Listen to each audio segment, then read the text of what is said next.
Hola, muy buenas tardes a todos. Mi nombre es Lena del Pilar Castro y agradezco mucho la invitación que hizo conmigo Karina. Y el día de hoy lo que me piden que comparta con ustedes es acerca de la terapia de respiración cardíaca convencional versus estimulación del sistema de conducción. Decidí cambiarlo así porque no vamos a hablar de estimulación gisiana solamente, sino de todo el sistema de conducción en general. Lo que vamos a hablar es un poquito acerca de los beneficios de la terapia de resincronización cardíaca, los tipos de estimulación fisiológica del sistema de conducción, algo sobre la evidencia acerca de simulación colectiva de rama izquierda de las DGIS y quiero presentarles un par de casos clínicos que me parecen muy interesantes para que ustedes puedan comprender cómo funciona, qué es lo que vivimos en el día a día durante las salas de electrofisiología.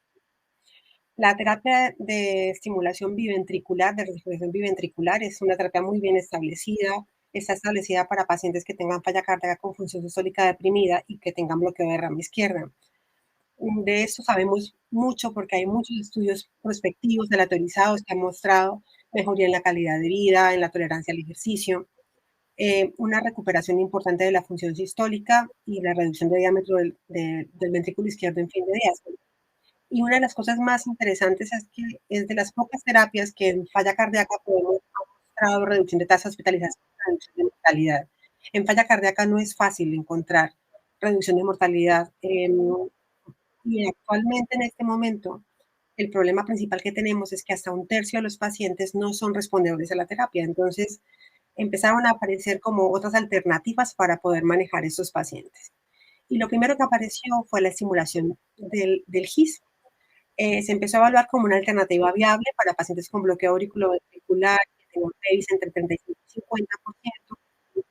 En este momento es indicación clase 2 para ese tipo de pacientes y también para los pacientes que tienen fibrilación auricular con difícil control y que requieren una posterior ablación del nodo AV y que presentan obviamente taquimiocardiopatía secundaria a la respuesta ventricular rápida.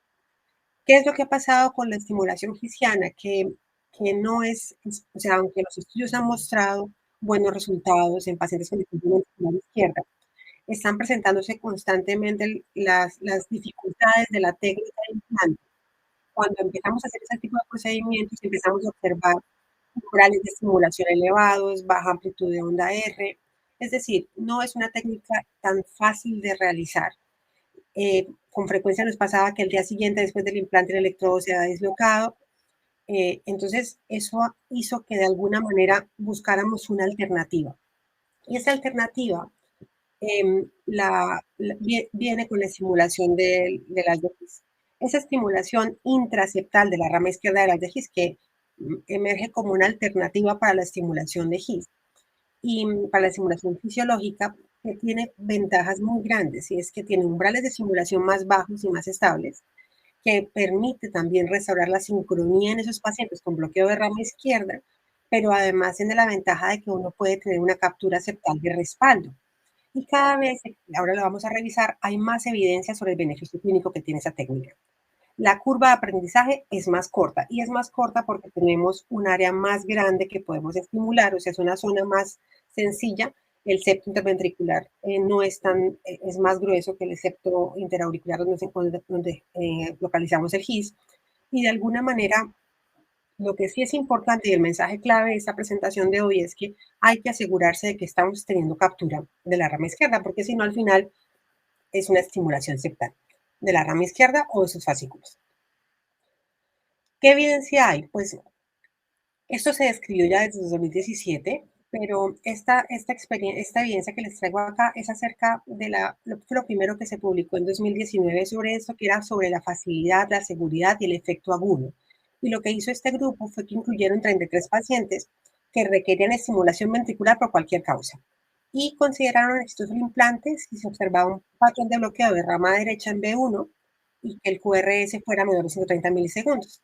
Ellos fueron evaluados ecocardiográficamente, electrocardiográficamente y clínicamente, preoperatorio y un seguimiento 3 meses después. Este era un estudio simplemente para ver cómo nos iba. Y el implante fue exitoso en el 90.3% de los casos, con buenos umbrales de estimulación en torno a 0.75 de media, y solo se desplazó un electrodo. Entonces ellos concluyen Bueno, un detalle importantísimo, a los 3 meses se dieron cuenta que esos pacientes que se les ponía el dispositivo para estimulación ventricular mejoraba la función sistólica.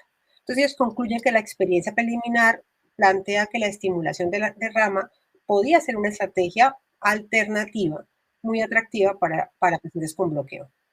¿Qué pasó después? Que la persona que describió por primera vez el primer caso que está descrito, lo describió Wang, él hace como una guía, es una guía para principiantes. Artículo se lo recomiendo porque la verdad es que merece mucho la pena. Y lo que nos cuenta es qué es lo que hay que hacer para conseguir una adecuada captura de rama izquierda. Clave la morfología de la estimulación, porque como se observa aquí en la diapositiva, ese es el electrodo de rama izquierda que está, vamos a imaginarnos que aquí está el septo que está completamente intraseptal. Si yo atravieso el septo y capturo la rama izquierda, lo lógico es que yo primero capture el endocardio, la rama izquierda antes de la derecha, y por eso debe modificarse mi activación en B1. Por eso el patrón debe cambiar de ser negativo a ser al menos en parte positivo. En los pacientes que no tienen bloqueo de rama izquierda intrínseco, debería registrarse un potencial de rama, o sea, el paciente que se le puso por una disfunción sinusal, que eso también se hizo inicialmente. Y este concepto que me parece muy importante es el tiempo de activación a la pared libre del ventrículo izquierdo. Eso refleja la despolarización de la pared libre del ventrículo izquierdo en las precordiales, y lo que es más lateral en precordiales es de B4 a B6. Y lo que nos muestra de alguna manera es cuánto nos demoramos desde que estimulamos el septo hasta que se activa la pared lateral, la pared libre del ventrículo izquierdo, que es un parámetro de sincronía en el electrocardiograma de superficie.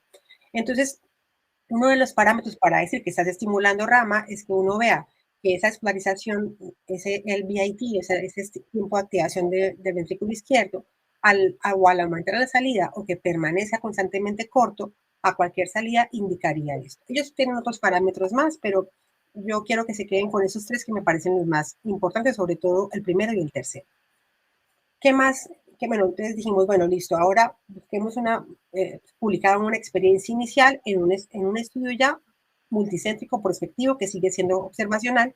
Aquí ya incluyeron 341 pacientes con indicación de estimulación y evaluaron lo mismo, parámetros electrocardiográficos, ecocardiográficos, tiempo de implante, cuánto fue la exposición. Importante, en este grupo ya empieza a haber pacientes que tenían indicación de TRC. Acuérdense que hasta ese momento todo era estimulación, nadie hablaba de resincronización todavía. El 52.8% de los pacientes tenían bloqueo AB completo y ya había un grupo que iba a ser sometido a ablación de nodo por FA no controlada. ¿Qué es lo llamativo de esta técnica? Que es exitoso el implante en el 90%, en casi todas las series hablan de más del 90% que puedas cumplir con los criterios de que estimulaste rama. ¿Qué les llamó la atención? Pues que el QRS se estrechaba, que se reducía el tiempo de activación del ventrículo izquierdo, y de los 341 solo se presentaron 3 desplazamientos de electrodo como única complicación que simplemente requirieron una reintervención. Ellos concluyen pues que es una estrategia segura, factible y una buena alternativa para GIS. Entonces, después, ¿qué había que hacer? Compararlo contra estimulación de ventrículo derecho, contra lo que estábamos haciendo. Entonces, eso es un estudio que muestra, o sea, que compara la estimulación de la zona de la rama izquierda con la estimulación ventricular derecha y comparó los resultados clínicos de ambos. Y aquí evaluaron un compuesto primario que incluía mortalidad por todas las causas, hospitalización por falla cardíaca o upgrade a estimulación biventricular, o sea, que hubiera fallado de alguna manera la terapia. Y lo llamativo aquí fue que vieron disminución de ese compuesto primario, o sea, se dieron cuenta que el grupo que se le hacía estimulación de rama tenía ese compuesto de falla cardíaca, estimulación biventricular, que tuviera que hacer upgrade o que tuviera que hospitalizarse o mortalidad del 10% comparado con 23.3%, pero encima, si el paciente requería una estimulación mayor al 20%, recordemos que en este estudio incluyeron pacientes para estimulación, no para resincronización. Si requería mucha estimulación, los resultados eran fantásticos, una tasa de mortalidad de 8% a 36 meses comparada con una tasa de mortalidad de 23% en el otro grupo. Entonces, de 26%, perdón. Entonces, digamos que aquí se abrió como la puerta a decir, esto, el que requiera mucho porcentaje de estimulación, no le vamos a poner un marcapasos convencional, sino que hay que intentar hacer eso. Pero ¿dónde está el tema ya más importante? Cuando empezamos a hablar de resincronización. Porque en este estudio, que fue un prospectivo multicéntrico que incluyó 67 pacientes con cardiopatía no isquémica, bloqueo de rama y febril deteriorada, se dieron cuenta que podían implantar exitosamente el 97% de los casos.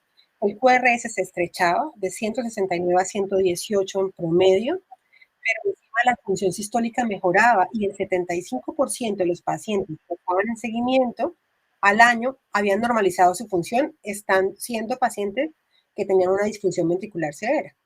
Y lo llamativo aquí era, no hubo mortalidad, no se hospitalizaron por falla cardíaca. Entonces, digamos que aquí fue donde todo explotó y todos empezamos a creer mucho más en esa terapia. Ellos concluyen pues que este es un método efectivo y factible y sobre todo que mejora la estructura porque también mejoró el volumen. Bajaba el volumen de 125 en promedio a 78 en promedio el volumen de fin de diástole del ventrículo izquierdo. Entonces, es como la posibilidad de que si conseguimos una sincronía apropiada del ventrículo izquierdo, podemos conseguir una mejoría hemodinámica. Hay estudios muy llamativos acerca de eso. Entonces, ¿qué había que hacer? Ponerlo frente a su competición directa, que sería la estimulación binuclear, que es la causa de la pregunta que me hacen el día de hoy. Y este es un estudio observacional que incluyó 477 pacientes consecutivos que tenían función sistólica por debajo de 35, ya ni siquiera por debajo de 50, y que tenían indicación clara para implante de TRC clase 1 y clase 2, y que se llevó a estimulación biventricular o del sistema de conducción. Simplemente fueron observando. Aquí el compuesto primario fue tiempo a muerte por cualquier causa y hospitalización por falla cardíaca. Lo llamativo es que aquí los dos grupos, en ese ejercicio de seguimiento, mejoró la función sistólica, pero se aumentó un 6% más en el grupo de estimulación, lo que ellos llaman estimulación del sistema de conducción, porque ellos ahí lo que hacían era fuera rama o fuera GIS. Y el compuesto primario fue, como les decía, fue más bajo en el grupo de estimulación, o sea, los pacientes morían menos, se hospitalizaban menos que incluso nuestro estándar, que es la estimulación biventricular. Entonces, ellos lo que dijeron fue, la estimulación del sistema de conducción mejora resultados clínicos en estimulación biventricular. Este es el estudio MELOS, que es un estudio multicéntrico enorme que incluyó 2.533 pacientes en 14 centros europeos durante más de 3 años fue el tiempo de reclutamiento, con tasas de implante muy buenas, en torno al 90%. Lo llamativo es que esto fue un estudio de vida real. Lo que hicieron fue, el electrofisiólogo podía definir qué pacientes iba a intervenir, y la parte interesante de esto es que evaluaron la curva de aprendizaje. En electrofisiología es fundamental esa curva de aprendizaje. Cuando empezamos a poner dispositivos, siempre es fundamental evaluar cuánto nos demoramos en poder tener una curva apropiada para poder obtener los mejores resultados. Ellos evaluaron éxito del implante, tiempo de fluoroscopia. ¿Qué vieron? Que en los primeros 100 casos de cada uno de los operadores, eh, digamos que no mejoraba después de los 100 casos la cantidad de pacientes que pudieron hacer exitoso el implante, pero sí mejoraban los tiempos de fluoroscopia, el tiempo de duración del procedimiento y lo más importante, mejoraban parámetros de LVIT, y adicionalmente a eso mejoraba también el ancho del QRS.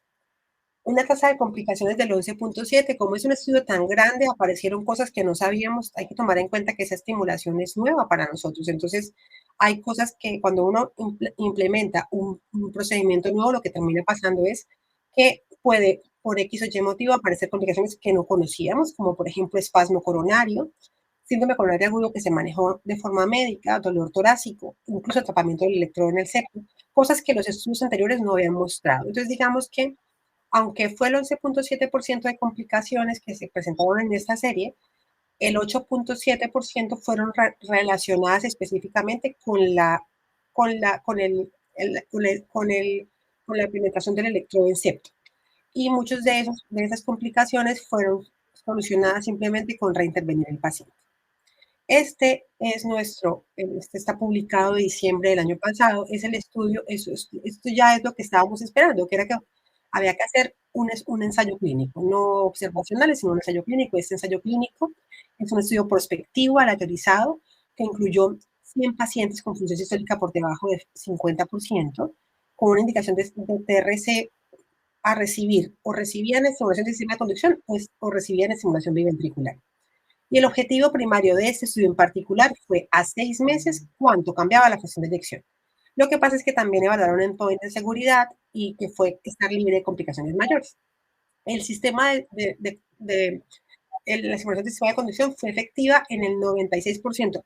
Ojo, eso es muy importante. Fue más fácil de implantar, o por lo menos en esos 100 pacientes, fue efectiva la simulación de rama el 96% frente al 82% en la simulación ventricular, que eso es una cosa que también vemos en la práctica clínica. No necesariamente es tan sencillo poner un electrodo en el sitio que uno quiere en un procedimiento de estimulación convencional. El cambio de la FEBI a 6 meses fue mayor en el grupo de estimulación, o sea que aquí ya estamos hablando de lo mismo, estamos consiguiendo mejor sincronía que se está traduciendo en mejores resultados. Esto es un par de casos muy rápidos para acabar mi presentación que les quiero mostrar, porque una cosa es lo que yo les pueda contar y otra cosa es lo que uno pueda vivir en sala. Esa es una paciente de 72 años de edad, diabética hipertensa, con cardiopatía isquémica, que se le puso un marcapasos hacía 4 meses por un bloqueo de completo después de un infarto que había ocurrido 4 meses antes. Sin embargo, cuando llega a la consulta, a hospitalizarse de nuevo por falla cardíaca con derrame pleural, lo que ven allí son los tubos de drenaje, esta paciente acude por falla cardíaca descompensada y con una FEBI del 25%. Entonces decidimos hacer un upgrade a un TRC convencional. Lo que ven aquí es la inyección de contraste en el seno coronario y si lo pueden alcanzar a ver, no se ven venas laterales. Esto pasa y pasa con relativa frecuencia. Poniendo un poco más allá la camisa inyectando contraste, vemos unas venas muy finas, interolaterales, muy, muy finas. Conseguimos canular una de ellas y cuando estábamos supuestamente canulados en la vena, con el subselector, vemos esta imagen. Es decir, se disecó el seno coronario en la única rama que parecía. Entonces fuimos más proximales. Entramos y ¿qué hicimos? Canular una vena posterior que tampoco nos sirve, porque esta es la vena que se comunica directamente con la vena anterior. Necesitamos un recorrido lateral para que nuestro electrodo quede en un buen sitio. Y poniendo contraste aquí, encontramos una vena fantástica, posterior con recorrido lateral, pero tuvo que pasar todo esto, inyección de contraste, angustia para que el paciente no se tapone, buscar otra vena, buscar otra más. Finalmente pudimos canular esta vena que habíamos visto y pudimos finalmente, como pueden ver acá, poner este electrodo en su sitio. Quedó en una posición bastante buena, eso es una proyección oblicua izquierda 35, donde estamos viendo que prácticamente está entre 3 y 4, que es esa posición ideal del electrodo distal. Y adicionalmente, fíjense que no quedó apical, quedó medio basal, o sea, quedó una posición fantástica después de mucho sufrir. Y esto es lo que habitualmente vemos nosotros en los procedimientos. Este otro caso que me parece muy llamativo, que les quiero dar un mensaje también con esto, es un caso que decidimos pasar a simulación de rama izquierda, un paciente de 79 años de edad con una cardiopatía dilatada idiopática, había 32%, que no mejora con tratamiento médico, con una clase funcional 2-3, que tiene un bloqueo completo de rama izquierda, que ustedes aquí se los voy a desglosar un poco mejor, con un ancho de QRS de 184, con un PR de más de 200 milisegundos, y con un LVIT, eso que les contaba, este tiempo desde el inicio del QRS hasta el pico de la onda R de 128 milisegundos, un LVIT muy largo. Lo normal es que esté por debajo de 90, lo ideal por debajo de 80. Pusimos esto en posición inicial para poner esa es nuestra proyección oblicua derecha, buscando que siempre quede en la zona idealmente basal o medio del septo. Y esta es la posición de oblicua izquierda en 35, donde parecía que iba todo bastante bien. Estimulamos y vemos el famoso patrón W, que indica que estamos en el lado derecho del septo, pero en una posición buena para penetrar hasta llegar a la rama izquierda. Ustedes aquí lo pueden ver bastante bien, se ve la W, esa pequeña mella en B1, Pero cuando intentamos entrar a Septo y volvemos a intentar y volvemos a intentar, lo que nos estaba pasando era que no conseguíamos positividad en B1. Ya les conté que eso es clave para decir que estamos capturando rama. Y lo que veíamos era que se hacía más profundo. Miramos rayo y ¿qué estaba pasando? Que el electrodo, aunque aquí parecía que estaba en una posición buena, estaba muy apical. Eso es una situación que hay que aprender a detectar rápidamente en pacientes cuando se les hace ese tipo de procedimientos. Volvimos a entrar a septo. Esta es la imagen de W de nuevo, que la vuelven a ver otra vez aquí en B1. En esta oportunidad lo que hicimos fue, estamos más abajo, eso también es bastante frecuente, pero fíjense que aquí se observa bastante bien que estamos bastante basales, entramos más en septo y aquí está el momento de felicidad de todos en sala. Y es cuando empezamos a ver positividad en B1. Esa positividad, esa R final, eso que empieza a elevarse es lo que nos está diciendo que ya estamos atravesando el septo. Fíjense que en esa estimulación bipolar se ve mucho mejor, se alcanza a ver bastante bien aquí como hay un ascenso al final de B1 diciéndonos que estamos del otro lado del septo. Fíjense aquí, por ejemplo, en esta imagen que se ve bastante bien, inyectamos contraste todo el dipolo dentro del septo y finalmente lo que pueden ver es que el QRS mejoró a 140 milisegundos. Les recuerdo que estábamos en 186 y que el LVIT está por debajo de 70, está en 62. Vamos a verlo bien allí. Este fue el electro final, les mostré el electro inicial. Esto es estimulación de rama, asegurándonos de que estemos con captura selectiva. Y los mensajes que yo quiero dejarles para llevar a casa hoy es que la estimulación del sistema de conducción está aumentando de forma exponencial. Estamos creciendo, están mostrando resultados muy atractivos, está contra su competidora directa, que sería la estimulación biventricular, estamos mostrando resultados aún mejores y que es algo que tenemos que tener en la mente. Ojo, la estimulación biventricular tiene un gran respaldo, llevamos haciendo todo esto mucho, mucho tiempo y además es lo que nos ha permitido obtener resultados hasta hoy. Y yo creo que es importante reconocer cuáles son los recursos que tenemos en nuestros centros y de alguna manera ver cómo podemos instaurar cada una de las opciones que tenemos. Y lo que yo sí creo que es importante es que en este momento, si no tenemos la opción de poner un electrodo escenogrario porque no hay una buena rama, no tenemos que tener la opción de poder dejar al paciente resuelto en el mismo momento y tener el armamentario necesario y tenemos que trabajar en eso. Y mi mensaje más importante es que siempre es necesario mantenernos en movimiento. No podemos quedarnos con que esta fue la forma en que yo aprendí a implantar y ya no tengo otra opción. Yo creo que es fundamental ir dándonos cuenta cómo va evolucionando las herramientas en el mercado, cómo podemos adaptarlo a nuestros pacientes para poder conseguir los mejores resultados. Muchísimas gracias a todos.